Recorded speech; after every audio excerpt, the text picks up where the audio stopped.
I'm Kay Daigle of Beyond Ordinary Women Ministries. I'd like to welcome you to this third video in our series, Asking Powerful Questions. The first video was the want to, where Jill, our guest, Jill Williams, talked about wanting to do it. You need to decide if you really want to do it. And there's some reasons you need to watch that video. The second video was the framework to asking powerful questions. And she gave us a big picture view of really your whole perspective of doing this. And it's really essential to understanding this.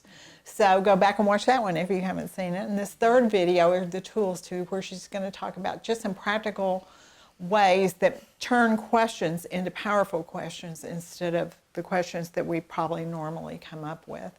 So Jill, as we move into this, I'm excited to hear it because I want to see what those specifics are as I think through how to ask questions. Good. Yeah, and I think as we think about how to ask questions, it's important to realize that it's a learning process. And so as we walk through these things, listen to the things you're already doing, because you're probably doing a lot of them already, and then the ones that you aren't doing that maybe are leading down a different road and not as powerful. Just let this be a reminder to try and make some changes in how you ask questions along those things. So, and I would think this would be particularly helpful if you know you're having a conversation with somebody and you need to talk about some more insightful things, right? Like if I need to have a conversation with my child about something that's hard, yes, I might think of some of these questions in advance. I think so. Because they're not just going to come out. That's something you have to work out, right? Very true. And the more you do it, the more natural it'll be, and you might actually have some favorite questions that kind of stick with you that you can apply to different situations. Could happen. That's good to know. Yeah, it could happen. Yeah, great. I do. And so let's start with just some general guidelines, right? So we want to ask open-ended questions, not closed. And I think this is probably pretty understood, but we still do it all the time. We ask yes or no questions quite regularly of one another. And a yes or a no can be done with a yes or a no answer. But some people might continue to keep talking, and if they do, it's not necessarily the question that drove that, it's the person.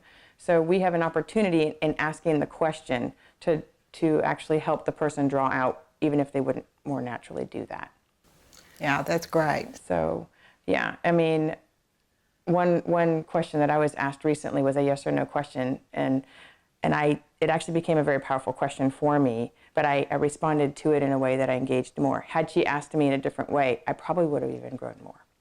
Right. And sometimes if you realize you've just asked a yes/no question, you can follow it up with a question asking for further information, which will be the powerful question in the end. Right. That's exactly right. So just be aware of asking yes or no questions because they're close-ended. And so another thing that we want to consider is that we ask questions that open up possibilities, that open up even creative solutions, thoughts that maybe are new, ways you've done things, haven't done them in the past.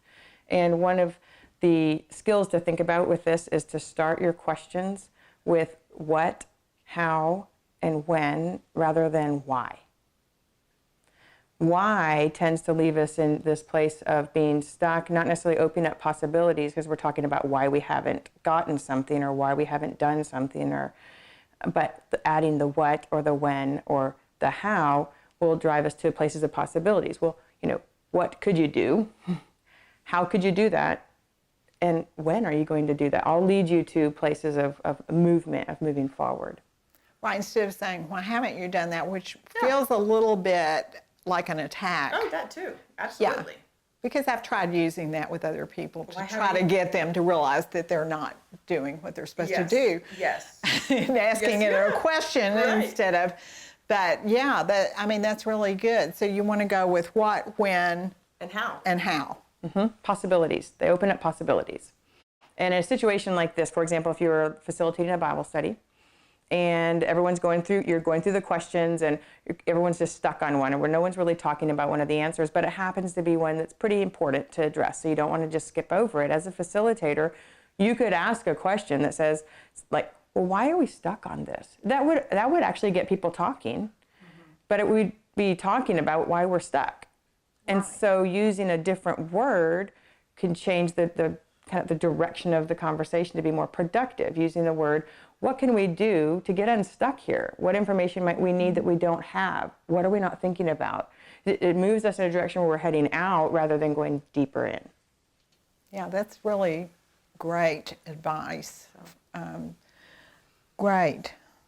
Okay, what else do we need to do as we think about these kinds of questions? Okay, so this is a big one, and it's one that's it's difficult to not do. But it's called leading questions. For example, how are you feeling? Discouraged? Like, we just throw that word out and don't even realize that what I'm doing then is I'm not asking you how you're feeling. I'm leading you to tell me that you're discouraged. Right. Because I've already decided you're discouraged. I've decided that you're discouraged. Right. That's right. It's a leading question. And so leading questions shut people down. I think they shut people down a couple of ways.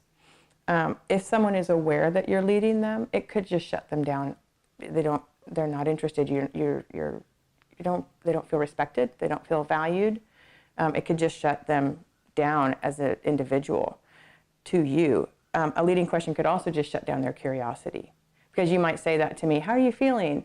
And I'm thinking how I'm feeling, and you say discouraged, and I might say, no, not discouraged, or I might think about it and go, yeah, I'm kind of feeling a little discouraged, but I might not have said that had you not led me to it. Mm-hmm. So it can shut down my own thought process and curiosity for myself. So it can shut us down in two different ways.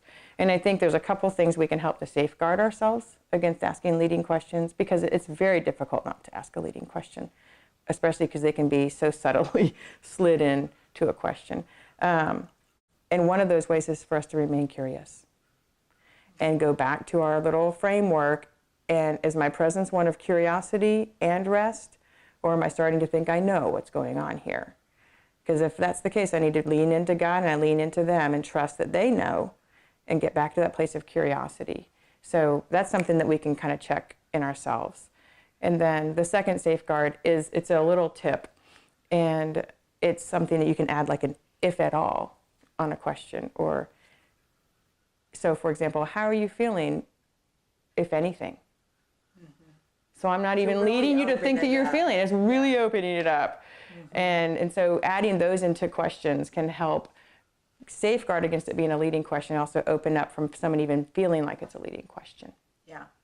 So that's great, because I know that, I write Bible studies, and as I do, I try not to ask leading questions, and I've been working more and more to ask more open questions and fewer leading questions in Bible study. Yes.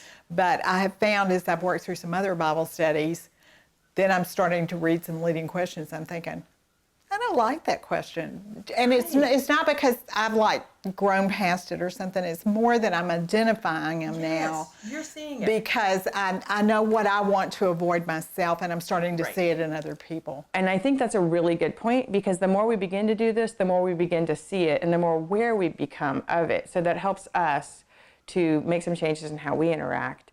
And I think when you think about that, even in the context of the Bible study there and having a leading question in the Bible study, and you think about, well, what are powerful questions? They're questions that get us to the maximum benefit of what we might get. And if I'm being led to a certain place in a Bible study, I might not be getting the maximum of what I would see from what God's opening up to me in that passage of Scripture or whatnot. So it is right. It's or it makes you feel that somebody's just trying to tell you something instead of for you to study it yourself. Which can go to that place where you're getting shut down, which is kind of where you landed, right? Yeah. Right. So, okay, finally, yes. The final thing they have is just they're short. Powerful questions are short questions. And sometimes that's hard for us because we might want to use lots of words. When we begin to use lots of words, things become more unclear. Potentially, we ramble. And potentially leading. And really, I think they become potentially leading the longer you make them. That's right. Yeah. Yep.